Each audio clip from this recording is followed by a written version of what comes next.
My wife and I have lived in our house for around 5 years, and in that time we've probably been down into the cellar a handful of times. Our house is an old Victorian terrace house, and so the cellar is cold and damp. When we first moved in, we kept wine and stuff down there, because my wife liked the idea of telling people we had a wine cellar, but it got annoying going down there every time, so we stopped using it. There's only the two of us living here, so we never really needed to use it for storage space. A few weeks ago, we decided we were going to renovate it, maybe turn it into a mini gym or something. So at the weekend, we went down and began cleaning it up. The cellar has a stone floor, but the walls were covered in this horrible, yellowed floral wallpaper. It looked old as hell, and I assumed it was put up decades ago. So we began to strip the wallpaper, and that's when we found the door. Covered up with wallpaper, the door was set into the wall.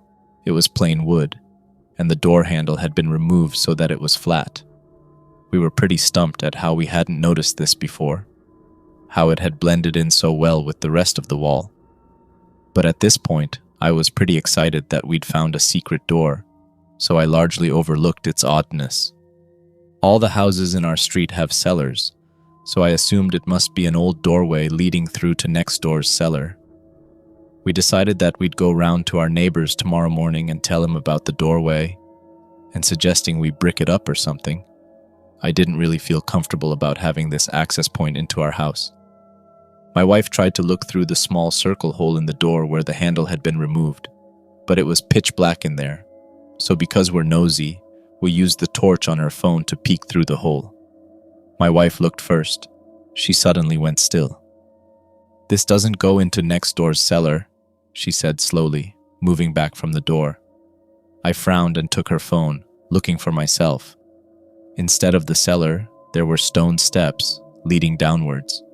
I couldn't see very far with the light from the phone, so I brought down my big torch and managed to get the door open. We looked down the stairs with the torch. They weren't very long, and at the end of the stairway was another door. This one looked really old, wooden panels kept together with metal columns. It even had one of those metal ring handles. It didn't make sense how this could be here. Even though it was going down, the beginning of the stairway would still cut into next door's cellar. We'd been in his cellar for drinks a few times, which had been done up into a games room with a bar and pool table, and I had never noticed a big jut out from the wall that would cover a stairway, or that it was smaller than our cellar if there was a whole wall blocking it off. My wife thought we should probably talk with him before going down, and left, but I was too curious about the whole thing, so I took the torch and went down. I tried the handle, and it was a bit stiff, but I was completely took by surprise that it opened. I shone the torch inside. It was a concrete room, similar looking to our cellar but smaller, and this was the only entrance or exit that I could see. I waved the torch around and nearly jumped out of my skin. There was a man stood at the back wall, facing the wall, his back to me. He was completely still, wearing a black suit and black-rimmed hat. The man was so still that I began to think he might be a mannequin, until he slowly lifted one foot. I stood transfixed, my torchlight trained on him. It was just bright enough to illuminate his body, but the rest of the room was in complete darkness. He held his foot still in the air, before slowly moving it a step backwards. His movements were unnatural and jerky, like someone who didn't fully understand how to walk. He stayed like that for a moment, completely still, one foot placed back. Then he lifted his other foot in the same jerky movement. This time, when he stepped back, his foot slammed on the floor. The sound shook me out of my frozen state, and I jumped back. As soon as I moved, it was like I'd triggered something, and suddenly he moved so quick. He was running backwards towards me, his legs jerking around unnaturally. Writing this down, it sounds kind of funny, but at the time it was utterly terrifying. I've never seen someone move that way before. I instinctively threw the torch at him. Maybe I thought I could knock him out or something. I honestly don't know. And legged it back up the stairs, slamming the door shut behind me and running up the stairs leading out of the cellar, slamming that door shut too. I hesitated by the door, barricading it with my arm, trying to control my breathing and understand what I'd just witnessed.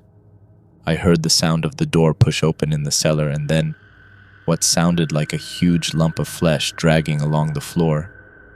I thought I began to hear what sounded like a low hissing noise, at which point I ran out of the house yelling my wife's name.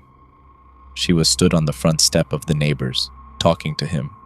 I grabbed her and pulled her to the other side of the road, yelling for my neighbor to get away from the house. Without waiting to explain to them what I saw, I grabbed my phone and called the police. We all stood there in the dark, my neighbor in his robe and slippers, looking at the house.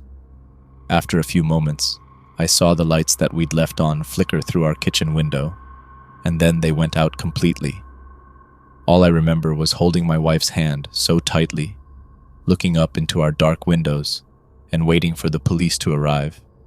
They found no one in the house, but the cellar door was open, and so was our back door. They checked our garden but found no one, and no footprints or signs of someone being there. They brought a team over to check out the hidden room we found. My neighbor claimed no knowledge of the room, and that he too couldn't understand how the stairs and room could possibly exist, could fit in between our two cellars. The police couldn't explain it any more than we could. I didn't want to ever go back in there, so they showed us photos of the walls inside that room. The concrete was carved with symbols, and they found what looked like centuries-old dried blood. They had the symbols sent to our local university's history department, but no one knew what they meant. They sealed off the room, and we've never gone down into the cellar again. I think we made a huge mistake that day in opening that door. In going into that room, I think we set something free that day, something that someone had locked up for a reason, and I don't think it's good.